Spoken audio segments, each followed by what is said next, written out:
How to dismantle the rear combination tail light of the 2018 to 2020 Toyota Camry. This video is divided into 6 steps. Disclaimer: this installation video is only for learning or reference purposes.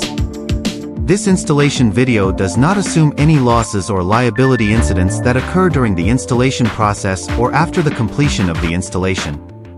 It is recommended that those without certain installation experience go to the maintenance workshop to maintain their own cars. Step 1. As shown in the figure, use the stripping removal tool to release 3 locating claws.